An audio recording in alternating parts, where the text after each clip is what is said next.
Om Shanti Shanti Shanti. Om Samasta Jana Kalyane Niratam Karunamayam Namami Chinmayam Devam Sadgurum Brahma Vidvaram.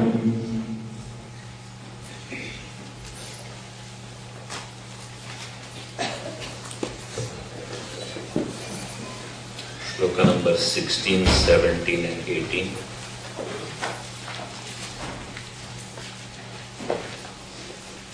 Abrahma-bhuvanAllokAh punar-Avartino'rjuna mAm-upetya tu kaunteya punar-janma vidyate sahasra-yuga-paryantam aharyad brahmano viduh rAtrim yuga-sahasrAntam ho-rAtra-Vido janAh avyaktAd vyaktayah sarvAh prabhavanty ahar-Agame rAtry-Agame praliiyante tatraivAvyakta-samjnake. The seventh question of Arjuna was, at the time of departure, how people can know you, O God? Prayana kale. So, Bhagavan is answering that question, giving answers to different parts of that question. Bhagavan said, at the time of departure, at the time of death, whatever thought we have, the fact is we had entertained that thought all along in our life. And therefore, it becomes prominent at that time. We had given so much value to that thought. And therefore, that's what we are really seeking. And therefore, that's what we will really get. And an individual, if he seeks God during his life, then Bhagavan says, certainly if that becomes prominent, he shall get it. And therefore Bhagavan said, Tasmat sarveshu kaleshu mAm anusmara yudyate. At all the time you remember me and do your duties. Then you shall attain me. Have no doubt about this. In this way, Bhagavan gave the answer in brief. How to remember that Bhagavan at the time of death? So, he elaborated by doing Om Upasana. Om iti ekakshara Brahma. That Upasana was indicated. And what is to be attained through this Upasana? Kavim Puranam Anushasitaram Anoraniyan Samanusmaridya Sarvasya Dhataram Achintya Rupam Aditya Varnam Tamasah Parashtat. That is the nature of that Paramatma which is to be sought, which is to be meditated upon by chanting Om. So, if we chant Om, it is very good. Even if we don't chant Om, as long as our dhyanam, our attention is on that God, all-pervading, absolute, real, uncontradicted, then everything is fine.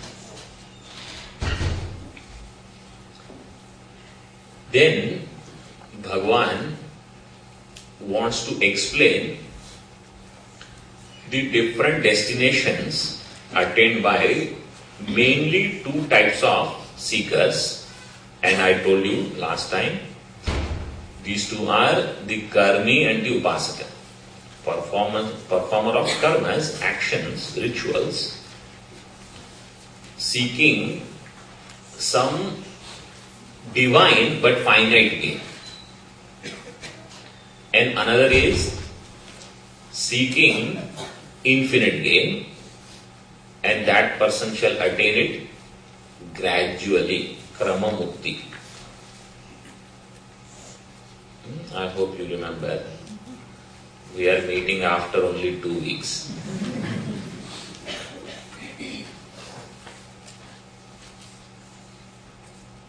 And therefore, since there are two different performers of sadhana, there will be two different paths for them, and there will be two different goals for them. So, two types of seekers, two types of paths, two types of goals. And that Bhagavan is going to describe in this topic. So Bhagavan first said that, understand Arjuna one thing. Anything that is gained up to Brahma-loka, Abrahma-bhuvanAllokAh, punar-Avartino'rjuna, that individual goes there with return ticket, guaranteed, stamped. It's like temporary visa. 6 days you can stay in that country, 10 days, 6 days heaven. Oh, very finite. Up to Brahma-loka there is return. But he says, if somebody attains me, there is no coming back. mAm-upetya tu kaunteya, punar-janma na vidyate. Now, if this is the case, why would people seek anything else? Because Brahma-loka itself is finite. Bhagavan says, but it is very long duration. So what is day and night, that measurement we saw? The day and night of Brahmaji, which means 1,000 Chatur-yugas is 1 day of Brahmaji. And 1,000 Chatur-yugas is 1 night of Brahmaji. So day and night become 2,000 Chatur-yugas. And each Chatur-yuga means Satyuga, Treta-yuga, Dwapar-yuga, Kali-yuga, all those big calculations. Means long time people can stay if they want. Only thing is, it is temporary. And truly speaking, if somebody is not interested in those things, they will get bored. Somebody gives you a nice stay in a hotel. 6 months. Hotel stay for few days is good for change. After that you say, I don't want this. Or place where we are staying, physical comfort and everything is there, emotional connections are not there with anyone.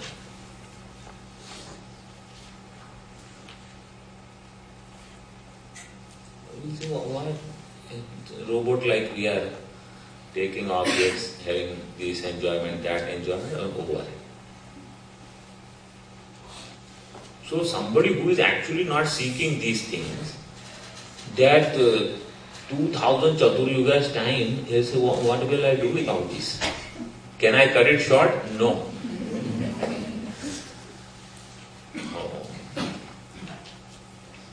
But anyway, so this much long stay is there. And what happens to this creation? So 18th stanza, which is what we were looking at. Ahar-Agame. When the day comes, here day means day of Brahmaji. When Brahmaji's day begins, then what happens? AvyaktAd sarvAh vyaktayah prabhavanty. all manifestations, they come out of that unmanifest Brahma. Here Avyakta, the first word Avyakta is for Brahmaji. avyaktAd, sarvAh vyaktayah means all manifestations come out of that Avyakta. And therefore in our Hinduism, really speaking, there is no creation. This also I had mentioned last time. It is only manifestation and unmanifestation. No real creation is there. Things come into being, they go back. Just like our dream. In our dream we project the world, and at the end of the dream we dissolve everything. And therefore in one night we can actually see so many dreams. We don't remember all of them. So many creations come and go. So, ahar-Agame, avyaktAd from Brahmaji, sarvAh vyaktayah prabhavanty. And rAtry-Agame, when the night comes, tatraivAvyakta-samjnake, sarvAh praliiyante. Everything gets dissolved into that same avyakta. Brahma. In this way, manifestation and unmanifestation, it goes on. So, this is also validated by science. Because science says energy cannot be created nor be destroyed. Matter cannot be created, cannot be destroyed. And that is what our Bhagavad Gita Vedanta says. Actually nothing is really created. Everything was there, dormant, unmanifest. It comes out. We see it, experience it, it goes back. That's over. So only within that much everything goes on. But within manifestation, we can ask this question. When did this thing got created? When did this building get constructed? So you say date of construction. That date is there. But what is meant is, material which was there somewhere in some other form is now put it in different form and appears as this hall. So any starting date is only appearance date in this form. And ending date is disappearance date. That's all. Other than that, there is nothing actually happening. It just goes on this way, that way, this way, that way. So if that much we know, our sorrow will not be significant. We'll say, okay, we know what is actually going on.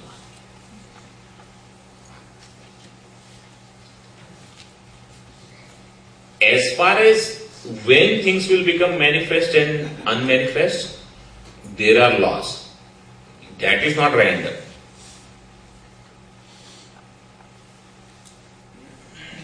When did this body come into manifestation? When the karmas were right. Right kind of karma, right kind of atmosphere, samskaras, everything is all valid. So that is not random. We should not feel that anyway it is just appearance, disappearance, let it go on any whichever way. No, in that, like a baby, a child will be born, that manifestation date will be particular date only. We cannot expect it earlier. And it cannot be much, much later also. So, within that creation, all the rules apply. But as far as the bigger cycle is concerned, it is only manifestation and manifestation. And there also the time limit and everything is there. When everything will come.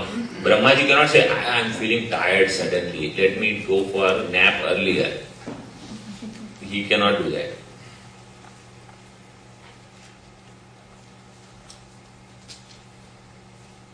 So, in this way, the creation goes on at the total level.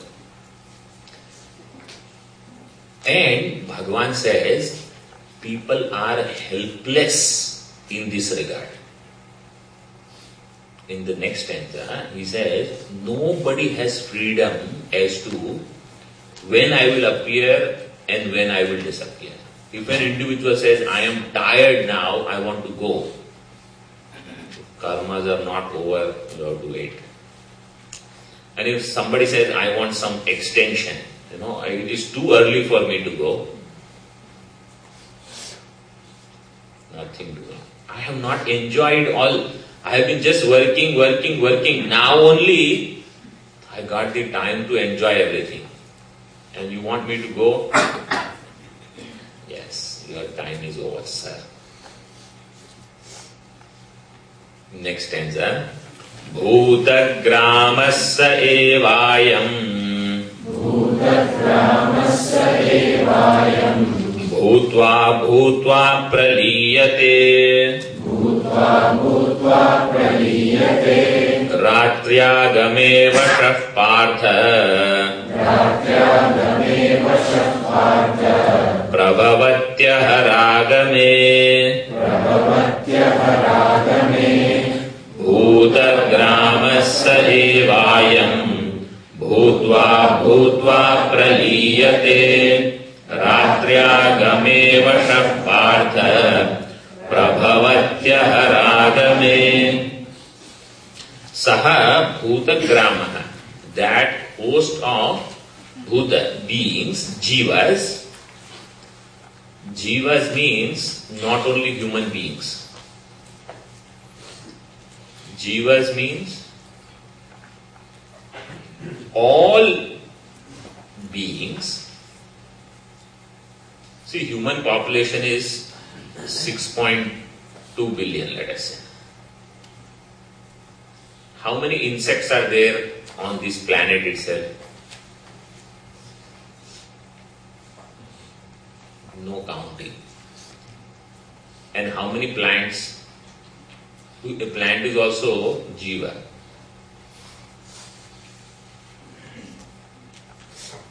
Aqua creatures, in sea, so many will be there.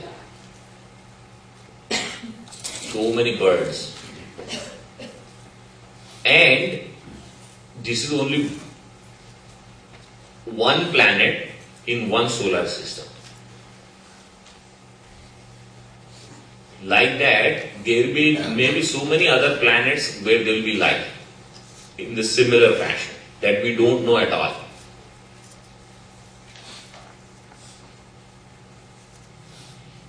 And all of that is called as bhūloka, only earth. Like that, there are 14 worlds. How many jivas will be? Because all celestial beings are jivas only. Up and down every loka. So how many jivas? Infinite. In that, how big is my problem? My problems is nothing.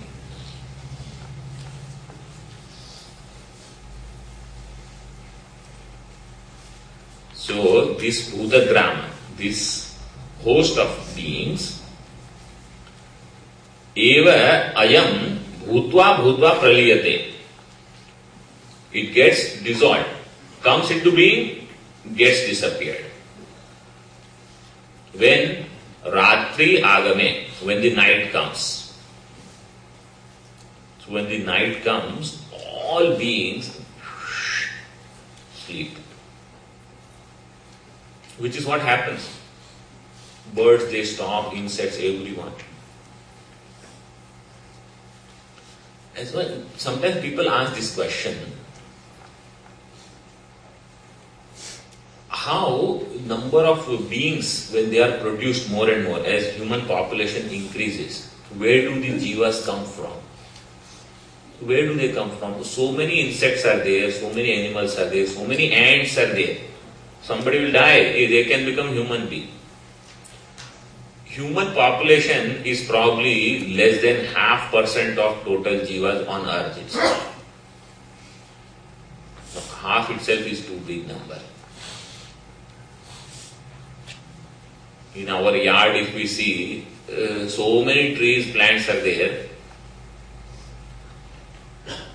and that jiva arrives, departs, comes in some other form, it goes on.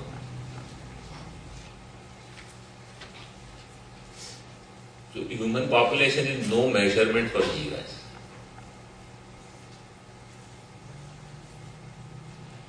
And anyone can get any form. So people, they, with jivas, they get dissolved, they disappear, they retain their individuality. All they give up is those conditionings, upadhis, and remain there at the night of Brahmaji. And how do they do it? It is said, avasah. Helplessly, they all have to go to sleep. It's just like how parents did. Time out, night time, lights out, 10 o'clock you sleep. 8:30, turn everything off. I don't want to sleep, nothing doing. Avasah. And ahar-Agame, avasah prabhavaty. When the day comes, helplessly they get up. Even if they don't want to get up, when they feel hungry, they will have to get up. Natural call, they will have to respond. Like this samsara goes on. And varieties of karmas, varieties of jivas, varieties of destinations. And with this, what is accomplished is that the theory of karma, law of karma, is completely verified. In the sense, if an individual has performed karmas, this we had seen in Karma Yoga chapter, 3rd chapter, if an individual has performed karmas, they will certainly get their results. And the results which are coming now, they have to have some connection in the past of their karmas. Akrita-Avyakta-Samjnake and krita-vipranasha, both these will never be negated, invalidated. Means they will always be correct only. Akrita-Avyakta means I cannot have something which I have not done in my life. I cannot get the result of that. And krita-vipranasha means if I have done something, I am bound to get the result. It will not go elsewhere or it will disappear in no man's land. That also will never happen.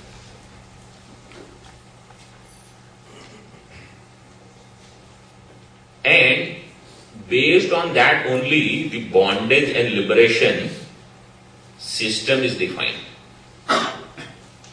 And based on that the shastras they guide. So there is nothing random. Because if somebody says, I am doing upasana, and I don't see any progress in my mind, my vikshepas at the mental level, whether anything is working or not, it has to work. It may not work as immediately as we want it, but it will work. So there is a system and it works, and accordingly only all the teachings are. Right? For example, you go on internet and they say you type these details and give your credit card number. And you type everything And whatever tickets you wanted or whatever reservation you wanted, you get it. Now, if you say, oh, I'm not going to give my credit card number, because I don't know where it is going. There is a system, and you have to accept it. And everything works accordingly. There is a plan there. You do this, you will get this. I don't know who is behind this computer. Don't worry, you don't have to have somebody behind this computer. That person may be somewhere. Don't we work based on that? That's how everything is. If we say, I have to see that person, nothing will work. Sitting here, we make reservations in India, here, that resort, this, that, and how everything is working.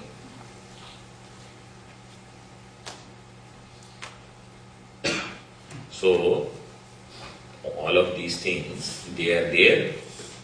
And based on this only, the law of karma, the different lokas, destinations, duration, everything is given. And jivas, they have freedom in, not all jivas, only human beings have freedom in what they can do.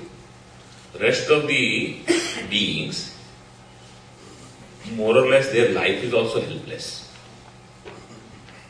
Ants do not have freedom if they say, I want moksha in this life.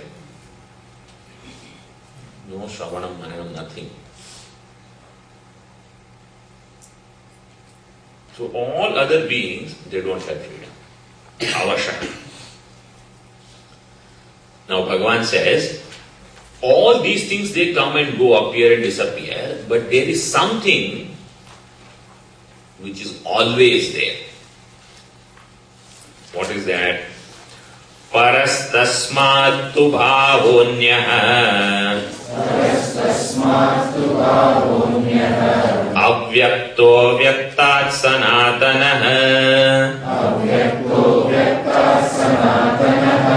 yassa sarveshu bhuteshu nashyatsu na vinashyati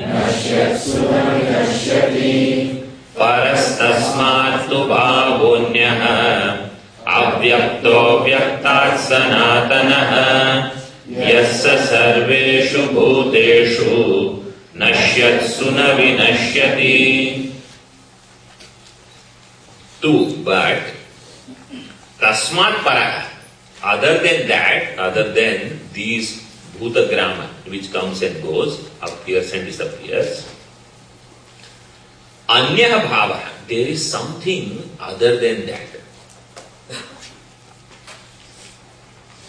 What is that? That is the answer to first question. Brahman. And that is also avyakta. It is also unmanifest, it is also formless, avyakta. But it is said, it is avyaktAd sanatana. It is more eternal than that other avyakta. You see here, avyaktah, avyaktAd sanatana. Right? That unmanifest is more eternal than the other unmanifest. So what is the other unmanifest? Brahmaji, which was given in the 18th shloka. So Brahma is also called Avyakta, Hiranyagarbha. Hiranyagarbha is what otherwise we call as Samashti Sukshma Sharira Upahita Chaitanya.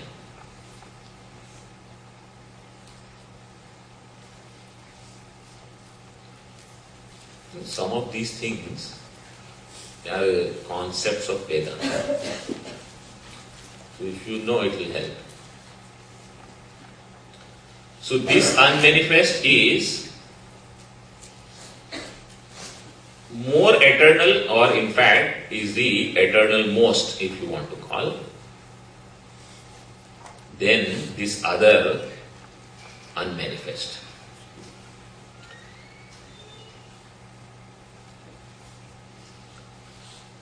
Yaha, this one, sarvabhuteshu nashyatsu saha na vinashyati. When all beings are disappeared, or when they disappear, when they become unmanifest, this one na vinashyati, does not become unmanifest. So other things, they are subject to modifications, arrival and departure, appearance and disappearance. This one, not. Nashyatsu na vinashyati.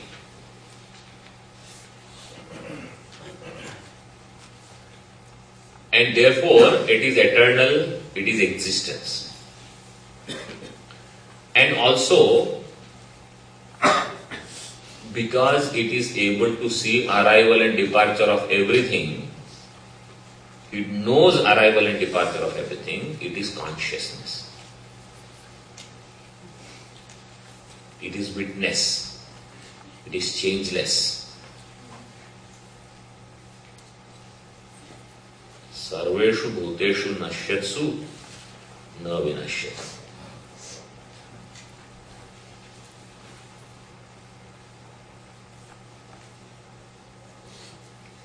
So, this is all about creation, how beings come in as manifest expressions, jivas, they take up forms, based on karmas, they do things, then they go back, sleep of Brahman, then they come back again. All that is based on karmas. Whereas this Sakshi, witness, Brahman, Chaitanya,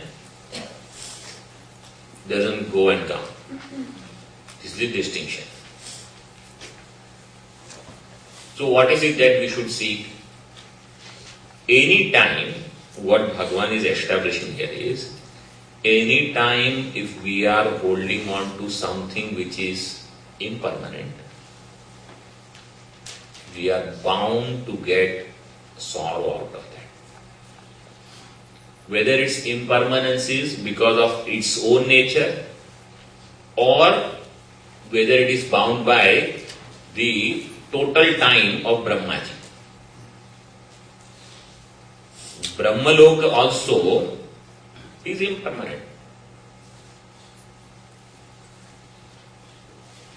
So anything of this world, if we say we are going to rely on so that our sorrows will go, Bhagavan says, what is your choice? What have you chosen to become free from sorrow? Bhagavan, I have chosen most impermanent thing. It will last for few days or few weeks. Bhagavan, what will he say? Good choice? Very bad choice. Knowingly, unknowingly, let's say, if we choose something impermanent, then Bhagavan wants to tell us, understand it is impermanent. And therefore, do not put your, as they say, eggs in that basket. Or oranges. Why eggs? Which basket I should put? Permanent basket. That is only God. Anything else. And our experiences in so many years, at least this much we should have learned. Of course, transactions and all will be with impermanent only. Right? But if that buddhi is very clear, the day we get something, understand, one day it will go also. The day there is union with someone, understand, there is going to be separation. The day we get good health, one day it will go. It is bound by body. Actually, all relations are bound by body. So if this is impermanent, my reliance on this itself, not steady. Anything that is taken up, like like this is certainly time bound. Up to Brahmaloka. This is to give some sense of vairagya.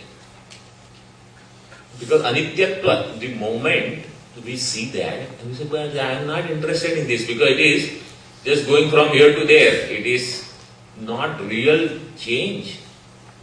Significantly nothing has improved.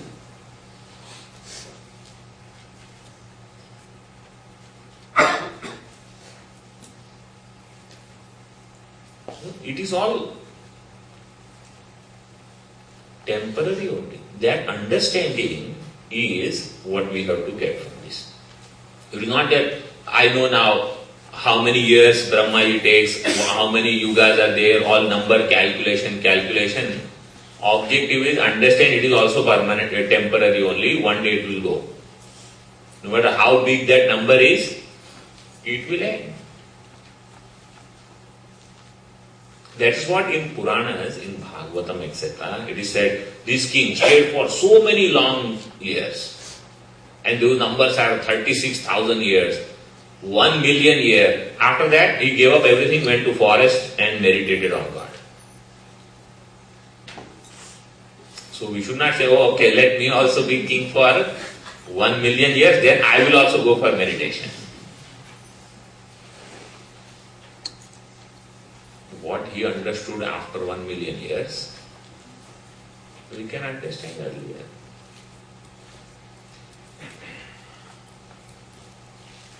Also, what is other second important thing that is indicated here is that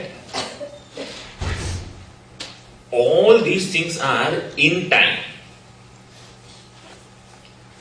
Now, is time part of creation or not? See, people generally have some questions. One question is, okay, if I get this body based on earlier karma,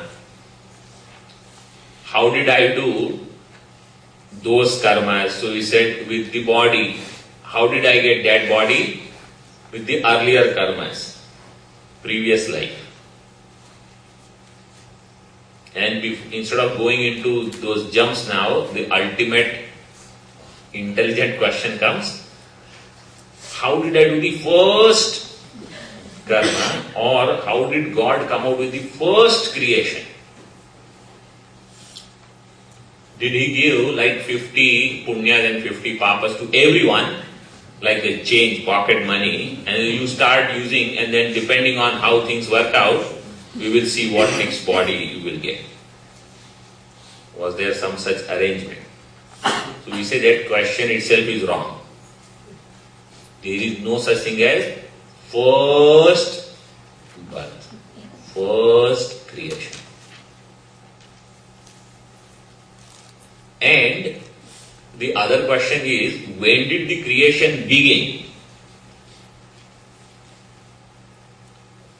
Creation cannot begin in time, because there is no time when there is no creation. Time is part of creation, just as space is part of creation. Time and space, desha and kala, they are created. Because if we say, when did the creation begin? Creation began at 10 o'clock. That means what? Some clock was ticking, and when it struck 10, then creation started. That means time was already there. Right? If somebody says creation started at 10, means what? On Sunday at 10 o'clock, April 19, creation started. That means already calendar was there, clock was there, everything was there. So that question itself is wrong, illogical question. And we want to ask such questions and we think, I'm going to find out all the answers. Okay. What is eternal is beyond time. Sanatana means which is free from time. It is timeless. That is called Satvastu.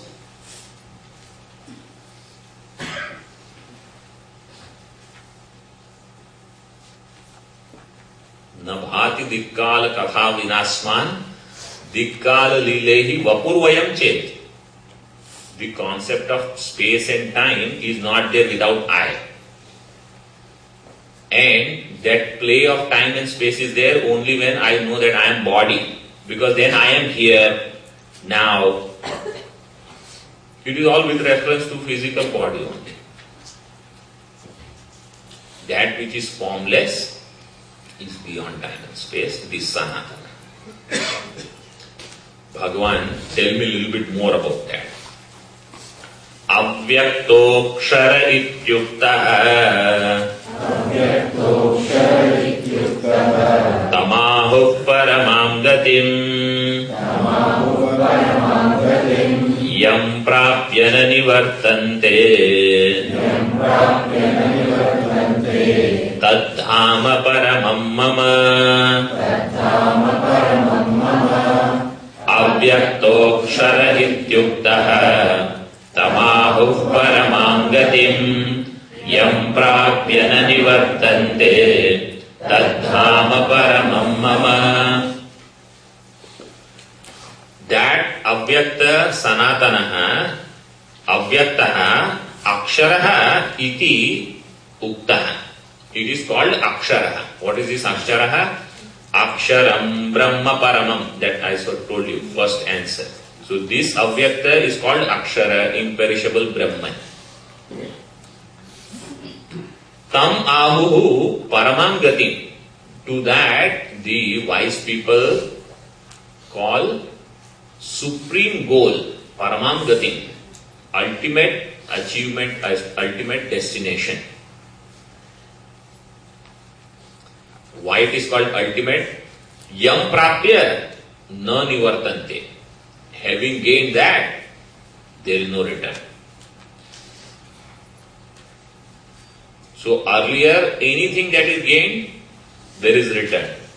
Return ticket is there. Here, na nivartante.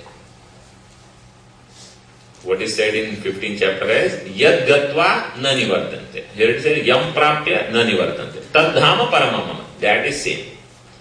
That is my abode, Bhagavan says. Param dhama. Paramam dhama mama. It is my abode. That means it is coming to me. My abode doesn't mean me and my abode. Like how we have I and my abode. So they are not two things. Tadhama paramam. So when an individual attains this one, this imperishable, this eternal, then there is no coming back. Anything else, coming back. So this is what we should seek. Now how is this attained? So that is explained in the next one. But before that, just one point. What Bhagavan wants to say is that supreme destination is attained by upasakas in succession, in due course of time. Having departed from here, then they go to other worlds and then they merge into God. Whereas for Jnani, which is not talked in this chapter, he understands that where is the abode of God? I told you earlier also. Where is all-pervading God? So all-pervading means he is all-pervading. You don't, that where question itself is invalid. So all-pervading God is all-pervading. That understanding that I am never separated from that God, that truth, that reality. In fact, there is no I itself. Then for that person, this prapya is prapta only. He doesn't have to attain in time. It is already attained. That knowledge and that abidance is called attaining that.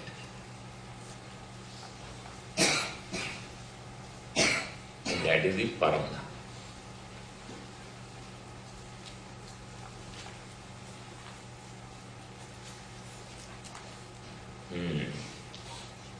And he will not come back means, what is meant by no return? No return means, just as when the jiva dies, the body is dropped off. Right? Jiva means right now, in the ignorant state, if let's say an individual dies, then what will happen? The physical body will be disintegrated, the subtle body will depart, go to other worlds, experience whatever it has to experience, come back to earth, go through another body, experiences, when the death comes, drop that body, take a next body. This is in avidya kala. When knowledge takes place, then at that time, physical body will disintegrate just like any other person's disintegration of physical body.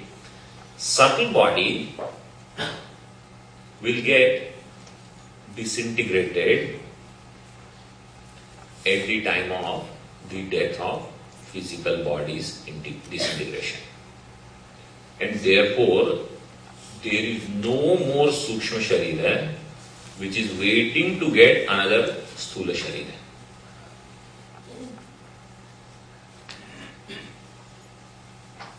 And therefore, there is no coming back.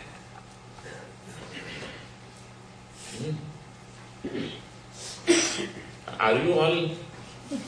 I think after 2 weeks, people are little tired and maybe a lot of them had break.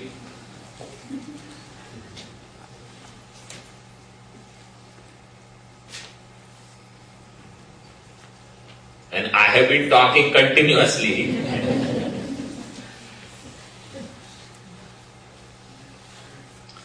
Yam prapya na nivartante tad dham paramam. Bhagavan said, that is my abode, after gaining which the jiva does not come back. Which means no anityatva is ever to be faced by that person. That person has given up individuality. He is no more an individual. He is no more a personality. What is our lifelong achievement?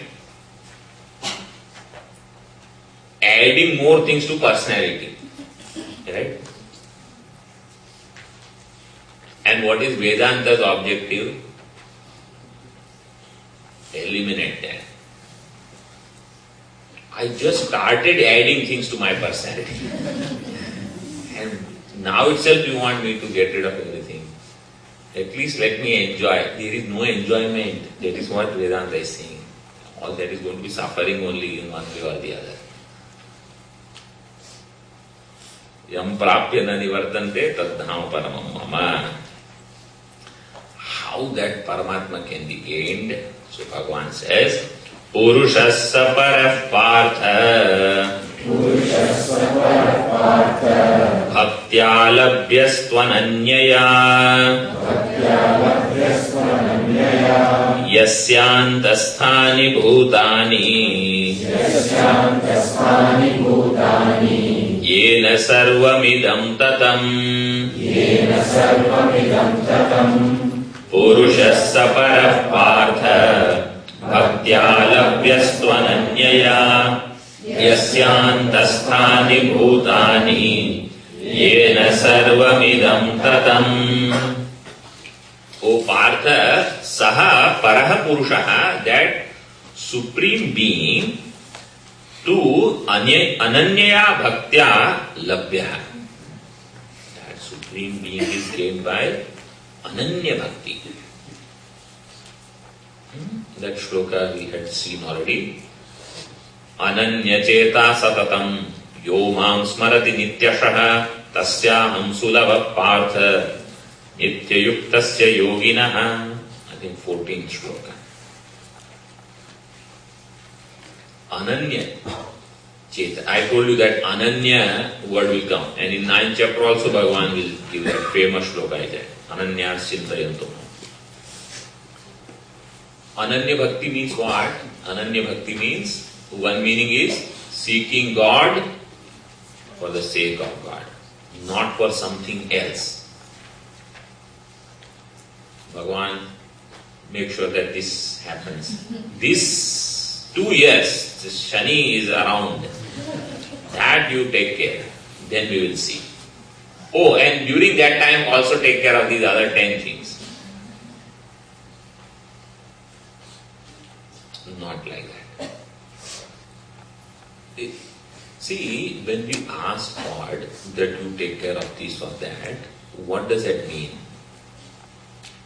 He has the power to do those things. We accept them.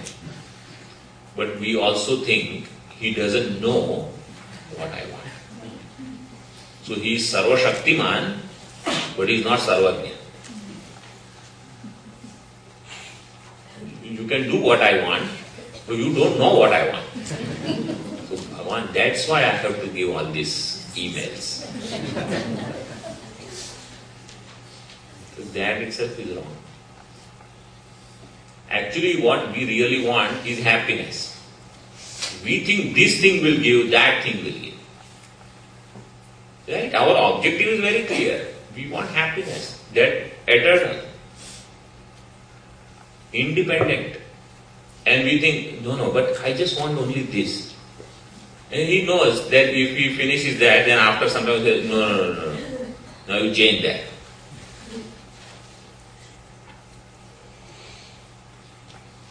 So He says, I am telling you, you want this. No.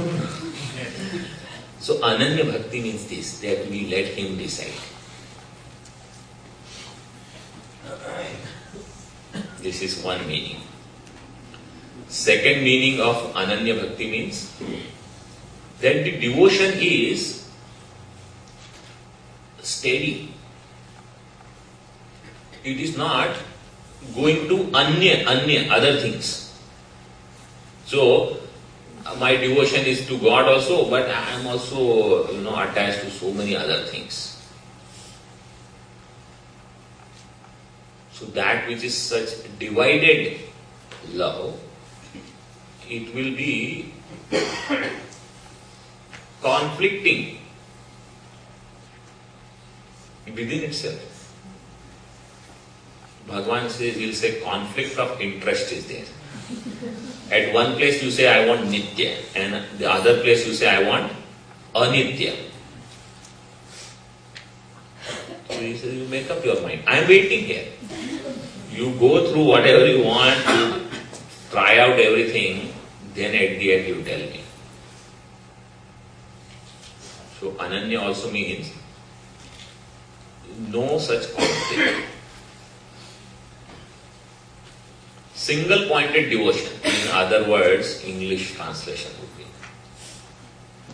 Single pointed means everything is pointing to one direction, one thing.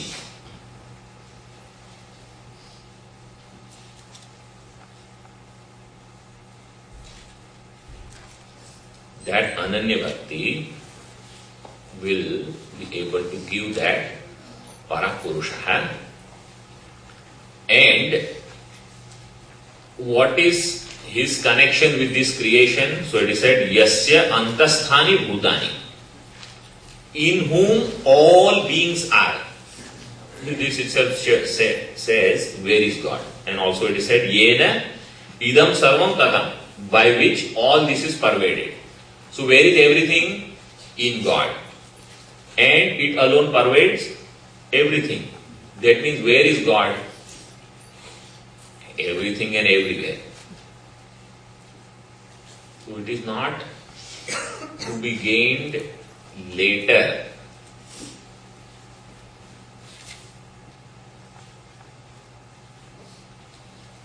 Yasya antasthani bhutani, because all beings are its effect. He being the cause, effect is always within the cause. Where is clay pot? In clay. Where will be clay pot? It cannot be apart from clay. Where are gold ornaments? In gold. Where is karyam? In karanam. We may say, in the hall, in this, on table. Those things are external support. But gold ornament is always in gold.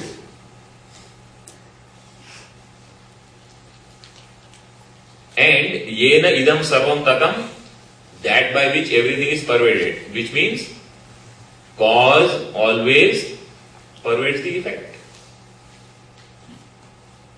So if creation, this means creation is from God. And God is everywhere. So Bhagavan himself has said. And who is that God? So earlier he said, mama-Dhamma. That means, I am God.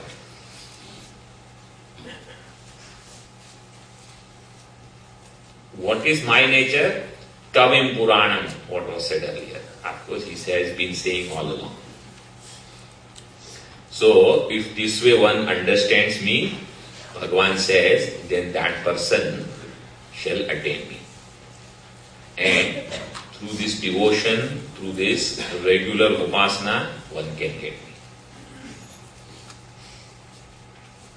So this is where another topic is covered, where Bhagavan talked about how that Paramatma can be gained by Upasaka, and that alone is eternal, everything else is ephemeral, temporary, impermanent. Now from 23rd sloka, Bhagavan is going to talk about two parts. So we will just read the sloka. Details we will see in the next class, which is going to be the last class. Yatra kale tvanavrittim avrittim chaiva yoginah prayata-yanti tam kalam vakshyami bharatarshava yatra kale tvanavrittim avrittim chaiva yoginah prayata-yanti tam kalam vakshyami bharatarshava. O Bharatarshava, O best among the individuals in Bharata dynasty,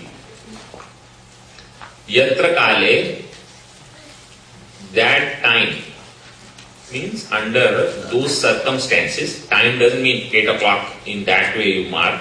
Here time means in those circumstances. To anavrittim avrittim chaiva yoginah prayata yoginah yanti. Because what was the question earlier? At the time of death, right? So that was the question, at the time of death. So here time means with what condition, with what state of mind they have given up the body. It is not the hour. Yatra kale tu anavrittim. Anavrittim means not coming back. Not coming back. And avritti means coming back. Avritti means repetition.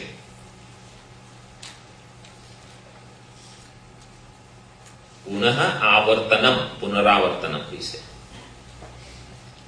So, avritti means coming back, people come back. Anavritti means they don't come back. Who? Yoginah. Yoginah means those who have been performing some sadhanas, whether it is karma-based or upasana-based. Prayata, when they go, yanti, they come back. That means here what is talked about is those who go for coming back. Tam kalam vakshyami. That time, that state I will talk about.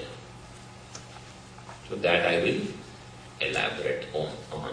So the rest of the chapter is now on this. the solar path and the lunar path. Dhuma marga and Archi marga.